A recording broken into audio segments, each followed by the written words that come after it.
You didn't just spill wine, you just made the most expensive mistake of your life. The glass tilted before anyone could question it, a slow arc of deep red cutting through the air like it had been rehearsed, and then it landed, straight across the front of Ava Brooks' ivory silk dress, staining it in a way that felt deliberate, final, almost symbolic, and for half a second the entire rooftop went silent, the kind of silence that only exists right before people decide which side they're on, and then the laughter came, light at first, then louder, sharper, echoing across the skyline as if humiliation were part of the evening's entertainment, as if this was expected, as if she had been chosen for it the moment she stepped into the room, and the one holding the glass, Ethan Callaway, 22, legacy money stitched into every inch of his tailored jacket, didn't apologize, didn't even pretend to, he just smirked, tilting his head like he'd just confirmed something he already believed. My bad, he said. But there was no weight behind it, no accountability, just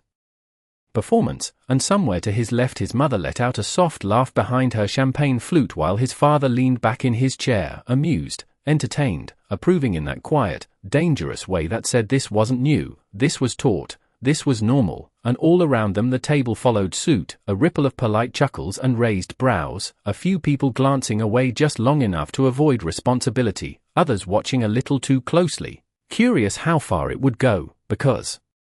moments like this weren't accidents, they were tests, and Ava Brooks had just been placed at the center of one, but she didn't move, not immediately, not even when the wine continued to drip slowly down the fabric, not when it reached the edge of the table and fell in soft, rhythmic drops onto the polished floor below. She just sat there, still, composed, her fingers resting lightly against the stem of her untouched glass, her posture unshaken, her expression unreadable, and if anyone had been paying attention, really paying attention, they would have noticed it, the absence of reaction, the refusal to play the role they had already written for her, because this wasn't the first time, not even close, she had seen this before, in different rooms, different cities, different faces wearing the same assumptions, the same quiet question behind their eyes, what are you doing here? And for a moment, just a moment, something flickered behind her gaze, not anger, not embarrassment, something colder, something precise, like a switch being flipped deep beneath the surface, and across the table Ethan shifted slightly, mistaking her silence for submission, mistaking stillness for weakness, and that was the first mistake. The kind that doesn't feel like one until it's too late, because what none of them realized, not the son, not the parents, not the investors sitting comfortably in their million-dollar view of the city, was that Ava Brooks hadn't come to this dinner to impress them, she hadn't come to prove anything, she hadn't even come to be seen, she came because she owned the outcome of this entire night, because every contract on that table, every projected number, every future they were laughing about over imported wine and curated confidence, all of it traced back to one decision.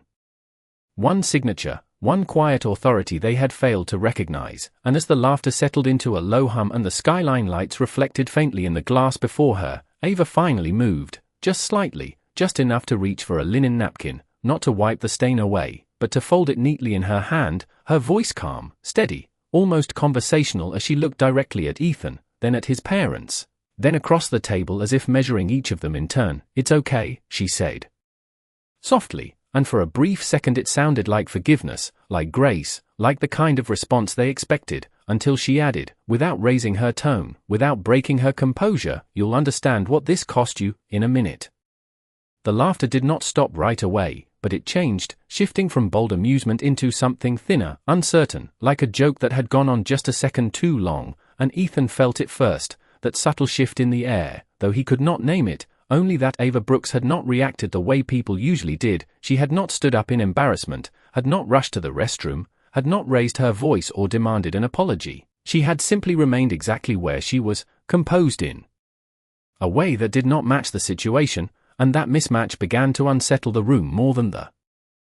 incident itself, because control, real control, rarely announces itself loudly, it reveals itself in what does not happen, and across the table his father, Richard Callaway, cleared his throat lightly, offering a measured smile that was meant to smooth things over without actually correcting anything. Let us not make a scene, he said, his tone polished, practiced, the voice of a man who had navigated rooms like this for decades. But even he did not look directly at Ava for more than a second.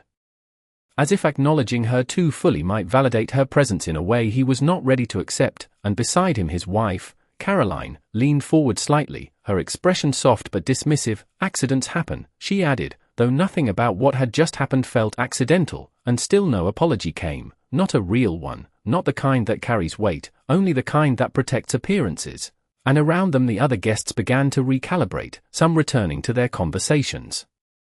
in hushed tones, others watching more closely now, sensing that something beneath the surface had shifted, that this moment was not resolving the way it was supposed to, and Ava noticed all of it, every glance, every hesitation, every attempt to pretend the situation had already passed, and she let them, because timing mattered more than reaction, because power was not in the interruption, it was in the reveal, and slowly, deliberately, she reached for her phone, not with urgency, not with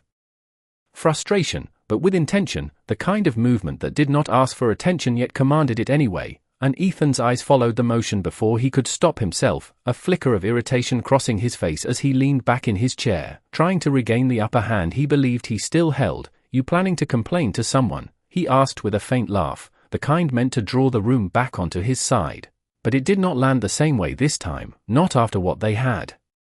just seen, and Ava glanced at him briefly, her gaze steady, almost curious, as if she were observing rather than engaging, and then she looked down at her screen and made a single call, no speaker, no explanation, just one quiet sentence spoken into the receiver: initiate review on the Callaway agreement, effective immediately, and then she ended the call just as calmly as she had made it, placing the phone back beside her untouched glass, and for a moment nothing happened, at least nothing visible. The skyline still glittered beyond the glass walls, the servers still moved quietly between tables, the music still played at the same low volume, but something invisible had already begun, something that did not need the room's permission, and across the table Richard's smile tightened just slightly, a micro-expression most people would miss, but Ava did not, because she had spent years reading rooms like this, understanding that the first crack never comes with noise, it comes with silence, with the smallest break in certainty. And Ethan, still unaware, shook his head with a quiet scoff. This is not that serious, he muttered, but his voice lacked the confidence it carried before, and that was the second mistake, because seriousness was not determined by tone, it was determined by consequence. And Ava Brooks had just set something in motion that no one at that table could stop, not with laughter, not with status, not even with legacy. And as the seconds stretched just a little longer than comfort allowed, the weight of what had not yet been revealed began to settle over the table like a pressure they could not quite explain, only feel.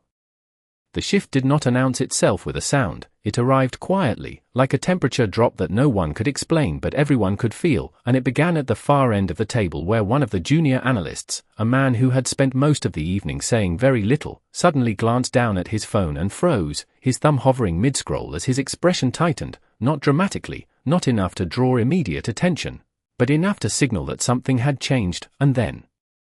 another phone lit up, and another, a soft chain reaction of glowing screens reflecting against crystal glasses and polished silverware, and conversations that had just resumed began to stall again, words trailing off mid-sentence as eyes shifted downward, then sideways, then toward Richard Callaway, who had just received a notification of his own, and for a moment he did not open it, as if delaying it might somehow control it. But control does not work that way, not when it has already been taken, and when he finally looked, the color in his face did not disappear, it recalibrated, tightening along his jaw, settling behind his eyes, and Ava saw it. She saw the exact second the certainty left him, and she said nothing, because she did not need to. The room was beginning to speak for her now, and Ethan noticed it too, though slower, his confidence still trying to hold its shape as he leaned forward slightly. What is going on? He asked, directing the question to no one and everyone at the same time, but no one answered immediately. Because they were reading, processing, recalculating, and then one of the investors, seated 2 chairs down, cleared his throat in a way that was no longer casual. Richard, he said carefully, I just received an alert from the board liaison, and that was when the word board entered the air, heavy, specific, undeniable, and Richard straightened slightly, his voice measured but no longer relaxed. What kind of alert? He asked, though he already knew it was not routine, because routine does not arrive in silence that thick, and the investor hesitated for half a second before answering. It says the agreement is under immediate executive review, and across the table a few heads turned toward Ava again, not openly, not yet, but enough to begin connecting something they had not considered before, and Ethan let out a short laugh, trying to reclaim the narrative. That has nothing to do with this, he said, gesturing vaguely toward Ava as if she were still just a guest who had overstayed her relevance, but even as he said it, his voice lacked conviction, because deep down, instinct was beginning to catch up with reality, and Ava finally reached for her glass, lifting it slightly, examining the surface of the wine as if it held more interest than the people around her, and when she spoke, her tone remained even, almost reflective. "It has everything to do with this," she said, not louder, not sharper, just clearer, and that clarity landed harder than any raised voice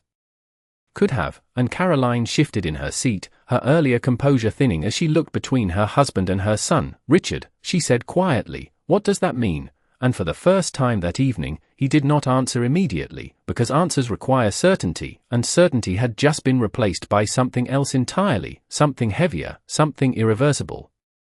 And across the table the junior analyst spoke again, this time unable to keep it to himself. "It also says all pending signatures are frozen," he added, his voice low but audible enough, and that was when the room fully stilled, not out of politeness, but out of realization, because deals of this size do not freeze without cause, without authority, without someone at the very top making a decision, and slowly, almost reluctantly, the attention that had once dismissed Ava began to return to her.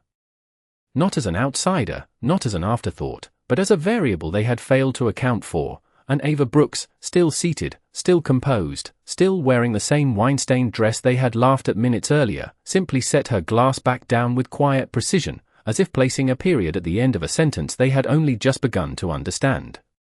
No one reached for their glass anymore, no one adjusted their seat, no one pretended this was still just another polished dinner under city lights, because something had shifted too far to ignore, and Richard Calloway felt it settle across his shoulders like a weight he could not reposition, his fingers tightening slightly around his phone as he read the message again, slower this time, as if repetition might change the outcome. But the words remained exactly where they were, unchanged. Unyielding, executive review initiated, authorization level restricted, pending deal suspended, and none of those phrases belonged in a room like this unless something had gone very wrong, and slowly, deliberately, he lifted his gaze and looked directly at Ava Brooks, not past her, not around her, but at her, really seeing her for the first time that night, and there was a pause, a long one, the kind that stretches just enough to reveal everything people have been trying not to say. "Who are you?" he asked finally, his voice controlled but no longer confident, and around the table the question landed heavier than anything before it, because now it mattered, now it was no longer curiosity, it was necessity, and Ava did not answer immediately, not because she did not have the answer, but because timing, once again, was hers to control, and she let the silence sit just long enough for everyone to feel it, for Ethan to shift in his chair, for Caroline's expression to tighten,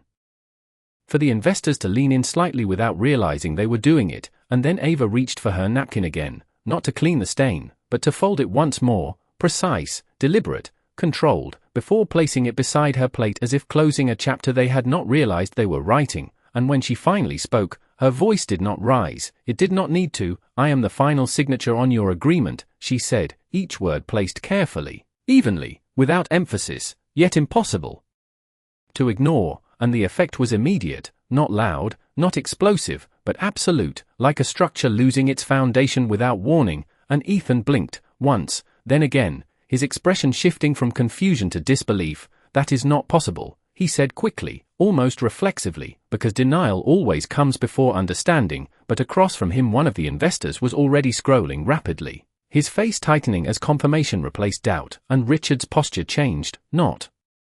dramatically, but enough, his shoulders no longer relaxed, his presence no longer dominating the table, because authority had just moved, quietly, decisively, and it was no longer his, and Caroline's voice came out softer now, edged with something she had not needed before. "Richard, is she?" But she did not finish the sentence, because she did not need to, the answer was already unfolding in front of them. And Ava met their gaze without hostility, without satisfaction, just clarity, the kind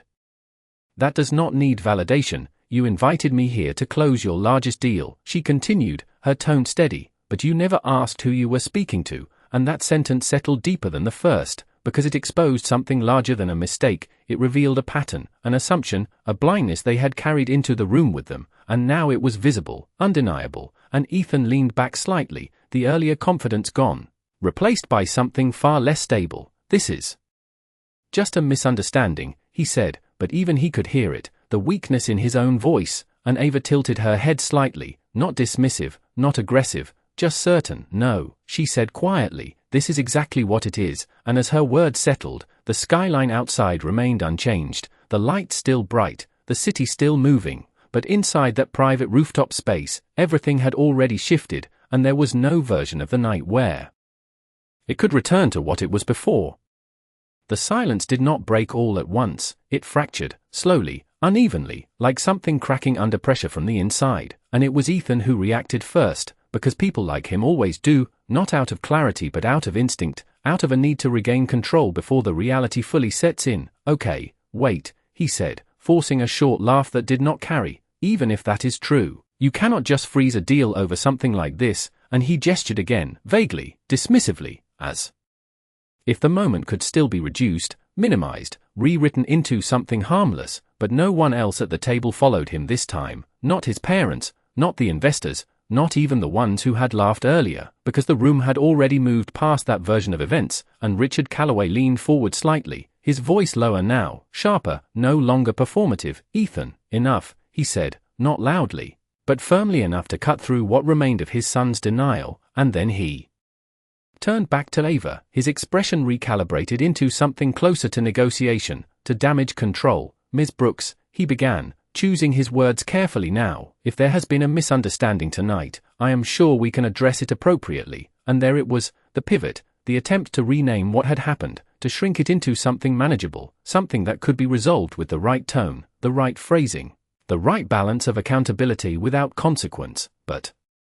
Ava did not respond immediately. She simply watched him, her gaze steady, not confrontational, just exact, as if measuring not his words but the intention behind them, and across the table one of the investors shifted uncomfortably, glancing between them, aware now that this was no longer just a private moment but a defining one, the kind that determines outcomes far beyond a single evening, and Caroline leaned in slightly, her voice softer, layered with urgency she had not needed before. "We value this partnership," she added, her earlier amusement completely gone, replaced by something closer to appeal, "and we would not want one unfortunate moment to affect something of this scale," and the phrasing hung there, unfortunate moment, as if language alone could dilute what had actually happened, as if intention could be separated from impact, and Ava finally spoke, her tone unchanged, calm, controlled, but now unmistakably firm. "You are not responding to what happened," she said, her voice steady enough that no one could interrupt it. "You are responding to who I am," and that sentence landed harder than anything before it, because it stripped away the performance, the negotiation, the attempt to reposition the narrative, and exposed the truth underneath it, and Richard held her gaze this time, not looking away, because he understood now that avoidance was no longer an option. "And who you are," he said carefully, "is exactly why we should move forward, not backward." But even as he said it, the logic felt incomplete, because moving forward requires trust, and trust had just been broken in a way that could not be undone with words alone, and Ava tilted her head slightly, considering him for a moment before answering. "You had every opportunity to move forward," she replied, "before you decided I did not belong at your table," and the word belong settled heavily across the room, echoing something deeper than the evening itself, something older, something repeated, and Ethan shifted again, quieter now, his earlier confidence replaced by something uncertain, something unsettled, because for the first time he was beginning to understand that this was not about a spill, not about a moment, not even about a deal. It was about a line that had been crossed long before the glass ever tilted, and as the weight of that realization settled over the table, the distance between where they had started the night and where they were now felt impossible to measure, because it was not measured in minutes, it was measured in consequences that had only just begun.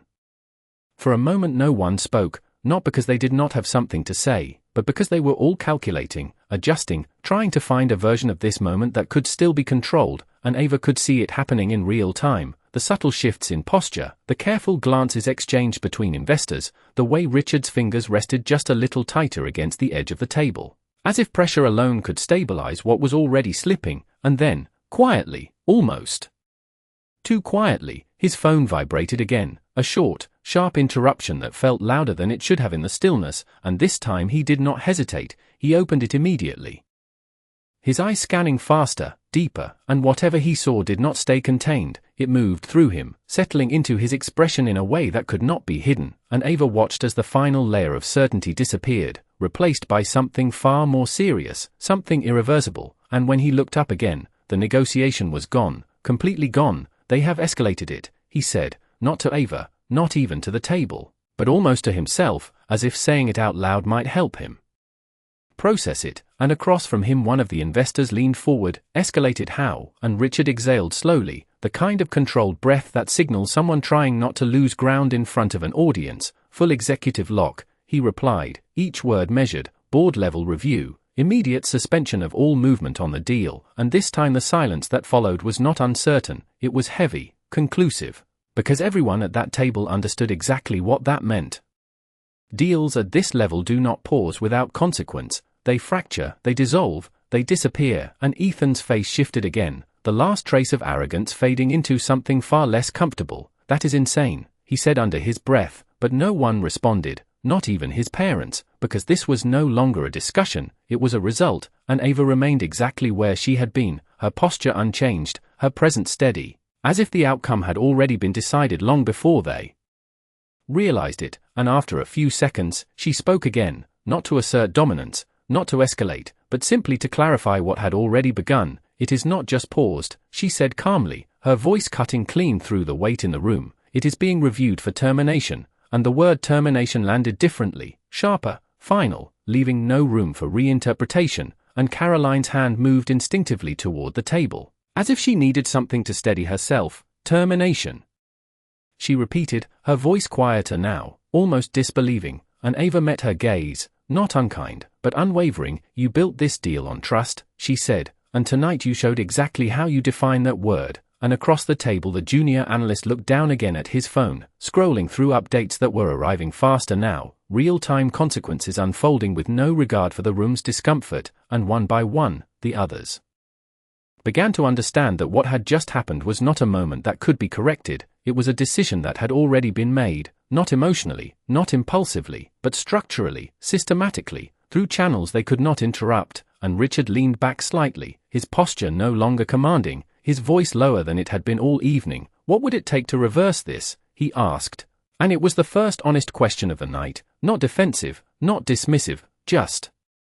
direct, and Ava held his gaze for a moment before answering, and when she did, her voice remained calm, but there was something final in it now, something that made the answer feel inevitable. It would take a version of this night that never happened, she said, and as the word settled, no one at that table needed clarification, because they all understood the same thing at the same time. There was no version of that reality left to return to. The room did not feel like a dinner anymore, it felt like a countdown that had already started, one that no one could stop and no one fully understood until it was too late, and Ava Brooks sat at the center of it without raising her voice, without shifting her tone, without needing to do anything more than exist exactly as she was, and that was what unsettled them the most, not what she had done, but how little she needed to do to make everything unravel, and across the table Ethan's confidence finally collapsed into something raw, something unfiltered. This is ridiculous, he said, but there was no laughter behind it now, no performance, just frustration edged with disbelief. You are going to destroy a $650 million deal over a glass of wine, and that was the question he chose, the version of reality that felt safest to him, because if it was about the wine, then it was small, manageable, reversible. But Ava's gaze shifted to him slowly, not with anger, not with judgment, but with something far more precise, recognition, and when she answered, her voice did not rise, it narrowed. No, she said, the wine just made it visible, and that sentence landed deeper than anything before it, because it removed the excuse entirely, it stripped the moment down to what it had always been, and Ethan looked at her. Really looked this time, searching for something he could still challenge, something he could still dismiss, but there was nothing there to argue with, only clarity, and beside him Caroline exhaled softly, her earlier composure gone, replaced by something closer to realization. We did not mean, she started, but the sentence did not finish, because intention no longer held weight in a room where impact had already taken over. And Ava did not interrupt her, she simply let the unfinished words hang in the air, because sometimes what is not said reveals more than what is, and Richard leaned forward again, but this time there was no strategy left in his posture, no negotiation angle waiting to be deployed, only a man trying to understand how quickly something built over months had unraveled in minutes. You are making a permanent decision based on a single interaction, he said, and there was no accusation in it now, Just disbelief, and Ava met his gaze, steady as ever. No, she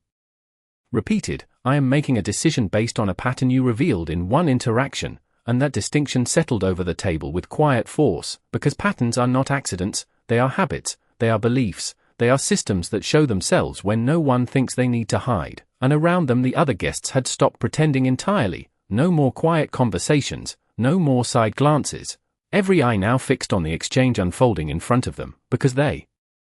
understood they were witnessing something larger than a business disagreement. They were watching a line being drawn, clearly, permanently, and Ethan looked away first, his jaw tightening as the weight of what he had set in motion finally reached him, not all at once, but enough to realize that this was not going to reset, not going to rewind, not going to soften with time, and Ava reached for her glass again, not to drink, but to hold it for a moment, the same glass that had started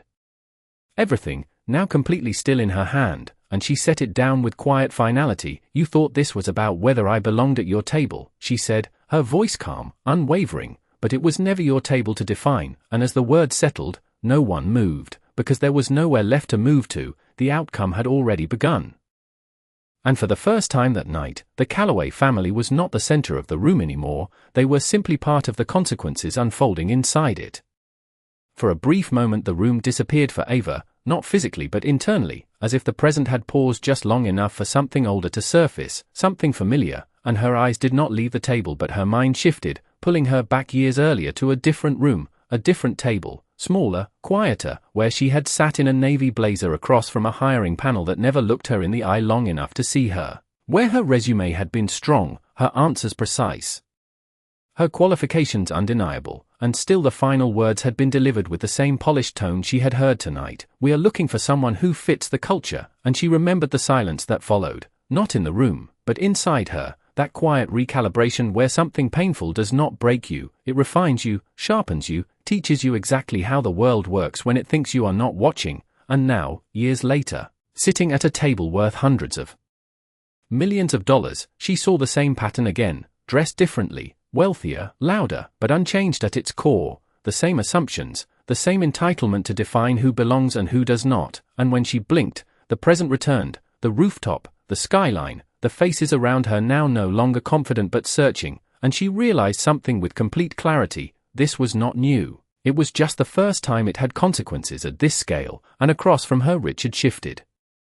again, as if sensing that something had changed even without knowing what, and Ethan remained quiet now, unusually so, his earlier voice replaced by a silence that felt heavier than anything he had said, and Ava finally leaned back slightly in her chair, not retreating, but settling into a position of complete control, her hands resting calmly in front of her, and when she spoke again, her voice carried a different weight, not louder, not sharper, but deeper, anchored in something that had been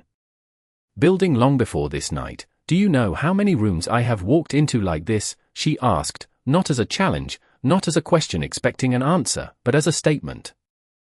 that carried its own history, and no one interrupted, no one dared to, because they could feel it, the shift from moment to meaning, and she continued, her gaze moving briefly across the table before returning to center. Different cities, different names, same conversation, she said, the same look, the same doubt, the same quiet decision made before I even sit down. And Caroline's expression softened, not out of agreement but out of recognition, the kind that arrives too late to change anything, and Ava let the word settle before adding, the only difference tonight is that you said it out loud, and that line landed with quiet force, because it exposed something they could not deny, not anymore, not in a room where every layer of assumption had already been stripped away, and Richard exhaled slowly, the weight of her words pressing into a space he could no longer manage with negotiation. And for the first time he did not respond immediately, because there was nothing strategic left to say, only truth, and Ava's voice softened slightly, not in tone but in pace, as if the moment itself had slowed to match the clarity she carried. You thought this was about a seat at your table, she said, but I have been building my own tables for years, and the sentence did not need emphasis, it carried its own authority, and around them the room remained completely still, because they understood now that this was no longer about what had happened tonight, it was about everything that had led to it, and everything that would follow, and Ava Brooks, sitting in a dress still marked by a stain they had laughed at minutes earlier, was no longer being evaluated, she was defining the outcome, and there was nothing left in the room that could change that. The weight of her words did not fade, it settled deeper, embedding itself into the space between every person at that table, and for the first time that evening there was no attempt to interrupt, no effort to redirect, because they all understood something had shifted beyond recovery. And then Ava's phone lit up again, not loudly, not dramatically, just a quiet screen illuminating beside her hand, and she glanced at it briefly. Her expression unchanged, but the timing of it, the precision, the calm acknowledgement, it told a story the rest of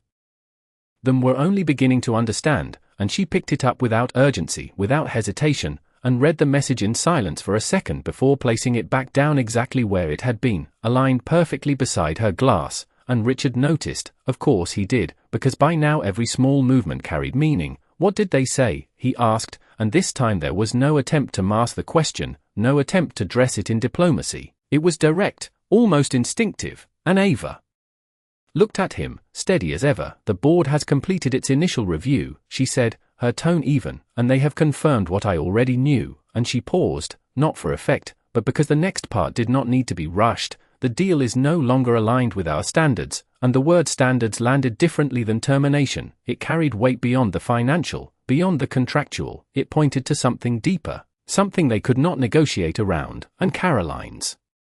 breath caught slightly, subtle but visible. Standards, she repeated, as if the word itself was unfamiliar in this context, and Ava nodded once, not in agreement, but in confirmation. Yes, she said, the way you treat people when you think they cannot affect your outcome. And that was when the last layer of misunderstanding disappeared, because this was not about numbers anymore, not about strategy, not even about reputation. It was about something they had revealed without realizing it. Something that had now been seen, documented, evaluated, and decided on. And across the table one of the investors slowly set his phone down, his earlier confidence replaced by something quieter, more cautious, because he understood now that this was not just their loss, it was a signal, a message that would extend far beyond this room. And Ethan finally spoke again, but his voice had changed, stripped of arrogance, edged with something closer to disbelief. So that is it? He asked, not challenging, not mocking, just trying to grasp the scale of what had happened. And Ava's gaze softened slightly, not out of sympathy, but out of clarity. No, she said, that was decided the moment you showed me who you are. And the simplicity of that answer made it heavier, not lighter, because it removed every illusion of control they thought they had. And Richard leaned back slowly, the tension in his posture giving way to something else, something closer to acceptance, though not fully, not yet, because acceptance takes time, and time was the one thing this situation no longer offered. And Ava reached for her napkin one last time, not to use it, but to lift it gently from the table and set it aside, the stained fabric no longer the focus, no longer relevant, because what it represented had already been addressed. And she placed both hands lightly against the edge of the table, preparing to stand, her movement unhurried, controlled, final. And as she rose to her feet, every eye followed, not out of curiosity anymore, but out of recognition, because they were no longer looking at a guest, or an outsider, or someone they had misjudged. They were looking at the person who had just rewritten the outcome of their entire night without raising her voice once, and without needing to explain it twice. The moment Ava Brooks stood, the entire balance of the room shifted with her, not abruptly, not dramatically, but with a quiet certainty that made everything else feel smaller, less anchored. And for the first time that evening no one interrupted her movement, no one tried to redirect her, because they all understood instinctively that whatever came next was no longer theirs to influence. And she adjusted her posture slightly, smoothing the front of her dress not to hide the stain but to acknowledge it, as if even that detail had already served its purpose. And when she looked back at the table her expression remained composed, not cold, not emotional, simply resolved. And Richard Calloway rose halfway from his seat before stopping himself, caught between instinct and realization. Ms. Brooks, he said, his voice no longer controlled in the same way, there has to be a way to revisit this. And the words hung there, not as a negotiation this time, but as an attempt to delay what he already knew was inevitable. And Ava turned slightly toward him, her gaze steady, her tone unchanged. You already revisited it, she said, when you decided I was not worth respect before I spoke. And that line closed something final, something that could not be reopened with revised language or better timing. And Caroline stood as well now, her composure replaced by urgency she could no longer conceal. We can make this right, she said, and it was the first statement of the night that carried sincerity without strategy, but sincerity without timing does not undo consequence, and Ava held her gaze for a moment before responding. "You cannot make this right," she said calmly, "you can only learn from it," and that distinction settled into the room like a quiet verdict, not shouted, not forced, but impossible to ignore, and Ethan remained seated, his eyes fixed on the table in front of him, the same place where the wine had spilled, where the laughter had started, and now where everything had ended, and for a brief second he looked up, not at his parents, not at the investors, but at Ava, and there was something different in his expression now, not understanding yet, but the beginning of it, the first recognition that actions do not disappear simply because they were not meant to matter, and Ava saw it, but she did not pause for it, because this was not a moment for validation, it was a moment for consequence, and she reached for her phone one final time, not to check it, not to respond, but to hold it as she spoke, her voice still even, still controlled. "The termination will be finalized within the hour," she said. "Legal will follow with documentation in the morning," and there it was, not a threat, not an announcement, just a fact, delivered without emphasis because it did not require any, and the investors around the table exchanged quiet glances, already recalculating, already distancing themselves from what was now a confirmed loss. And Richard lowered his gaze slightly, absorbing the finality of it, the realization that this was not a setback that could be negotiated, it was an outcome that had already been executed, and Ava stepped back from the table, creating a small but definitive space between herself and the rest of the room, and as she did, the skyline behind her came back into focus, the city still moving, still alive, unaffected by what had just happened inside this single elevated space, and she looked once more across the table, not to check for reactions, not to confirm understanding, but to close the moment completely. "You did not lose this deal tonight," she said quietly, "you revealed why you were never going to keep it," and with that, the night reached its point of no return, not marked by noise or conflict, but by clarity so precise it left no room for anything else. No one moved when she finished speaking, not immediately, because the kind of silence that followed was not empty, it was full, heavy with realization, with recalculation, with the quiet collapse of something they had all assumed was secure, and Ava Brooks did not wait for acknowledgement, did not wait for agreement, because power does not pause for permission, and she turned slightly, her heels making a soft, deliberate sound against the polished floor as she stepped away from the table, each step measured, unhurried, final, and behind her the room remained suspended in that moment, caught between what had just happened and what it meant moving forward, and Richard Calloway stood fully now, not to stop her, not anymore, but because remaining seated no longer matched the gravity of the situation, and for a second he looked like he might say something else, something different, something that could still shift the outcome, but nothing came, because there are moments when language fails not from lack of skill but from lack of leverage, and this was one of them, and Caroline remained standing as well, her hands lightly resting against the back of her chair, her expression no longer composed but reflective, as if she were replaying the evening in reverse, searching for the point where it could have gone differently, and Ethan stayed seated, his posture no longer relaxed, his gaze fixed on the empty space where Ava had been moments before, and for the first time that night, he understood something he had never needed to consider before, that not every room belonged to him, that not every person in it was there for his approval, and that realization did not come with noise, it came quietly, settling in where certainty used to be, and across the table the investors began to shift, not dramatically, but enough, small movements that signaled distance, recalibration, the beginning of separation from a situation that had already been decided, and one of them reached for his phone again, not to check, but to respond, to move forward without waiting, because business does not stop, it redirects, and Ava, already a few steps away now, did not look back immediately, because she did not need to confirm what she had already closed, but as she approached the edge of the rooftop space, where the glass panels framed the city in uninterrupted lines of light, she paused for just a second, not out of hesitation, but out of intention, and then she turned her head slightly, just enough for her voice to carry back to the table without raising it. "The next time you sit across from someone," she said calmly, "decide who they are after you listen, not before," and the words did not echo, they settled, precise and complete, and no one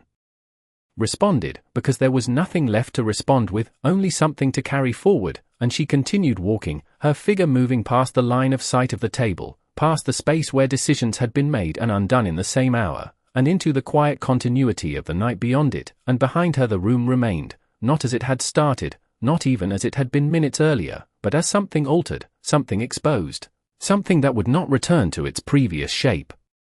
And Richard slowly lowered himself back into his chair, not out of comfort, but out of acceptance, his hands resting on the table where the deal had once existed, now reduced to absence, and Caroline sat beside him, her gaze distant, thoughtful, no longer anchored to the evening but to what it revealed, and Ethan remained still, his reflection faintly visible in the glass of his untouched drink, a version of himself he had not seen before, one without certainty, one without control, and for the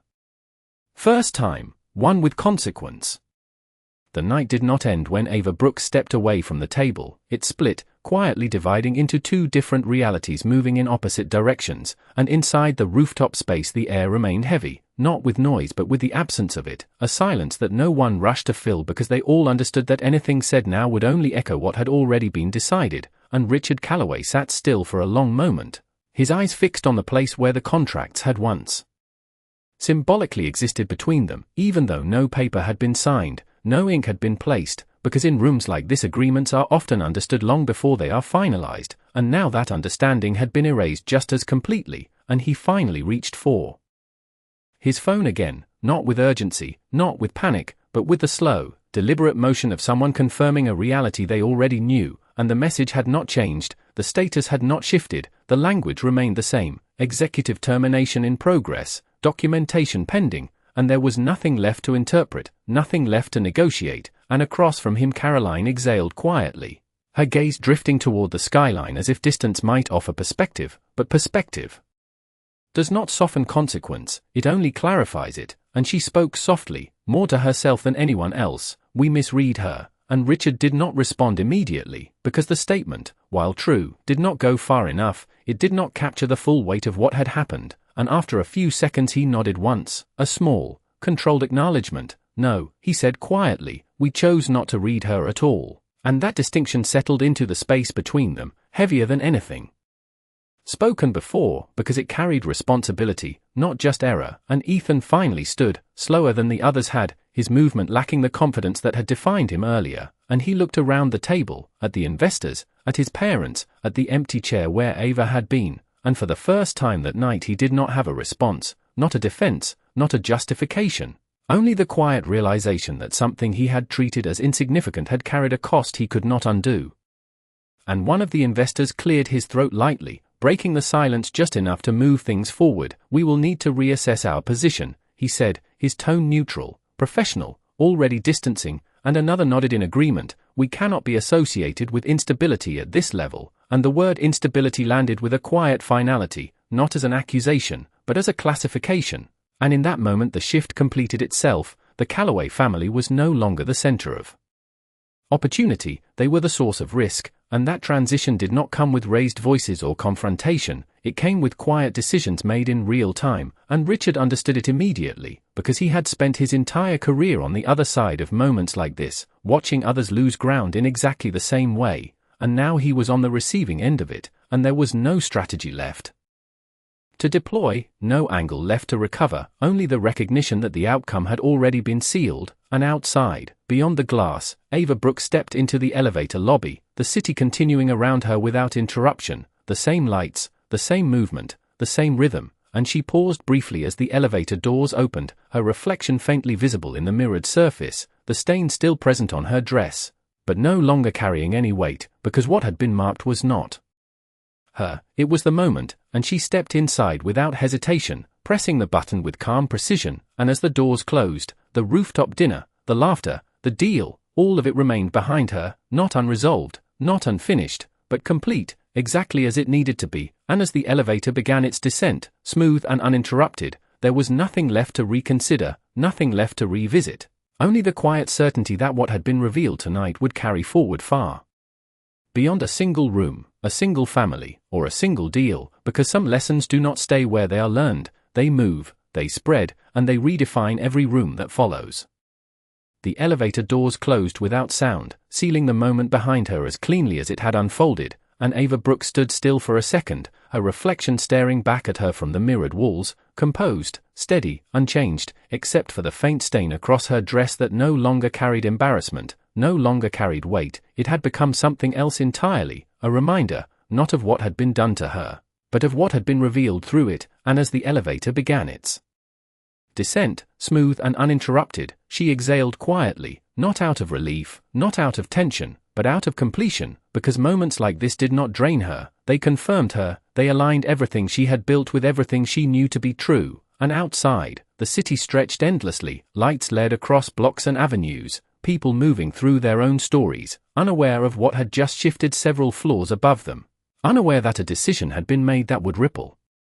far beyond one table, one family, one deal, and back on the rooftop the silence eventually broke, not with resolution, but with movement, chairs shifting, voices lowering into controlled discussions, phones returning to hands not for distraction but for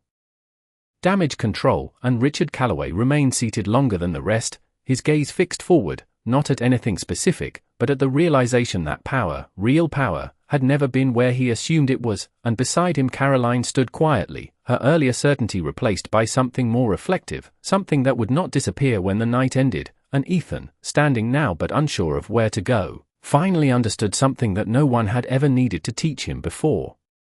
That respect is not a formality extended downward, it is a standard applied equally, and when it is withheld, the cost is not always immediate, but it is always exact, and the investors, one by one, began to step away, not abruptly, not dramatically, but with the quiet efficiency of people who recognize when alignment no longer exists. And within minutes the table that had once held expectation now held distance, separation, consequence, and none of it required confrontation, none of it required escalation, it had all unfolded through clarity alone, and far below, the elevator reached the ground level, the doors opening to a quiet, polished lobby where everything looked exactly as it had before, because the world does not pause for individual moments, it absorbs them, carries them forward, reshapes them into something larger, and Ava stepped out without hesitation, her stride steady, her posture unchanged, and as she crossed the lobby, a few people glanced in her direction. Not knowing who she was, not knowing what had just happened, and that was the point, because her power was never in recognition, it was in action, in decision, in the quiet authority that did not need to announce itself to exist, and as she reached the exit, the doors opening automatically in front of her, the night air met her with a calm that matched her own, and she paused for just a second, looking out at the city not as something to conquer, not as something to prove herself against, but as something she had already earned her place within, and then she stepped forward, leaving the building behind her, leaving the moment exactly where it belonged, complete, irreversible, and carrying only one truth with her into whatever came next, that dignity is not something you demand in a room, it is something you embody so completely that when it is challenged, the room is forced to answer for it, and that night, the answer had been clear.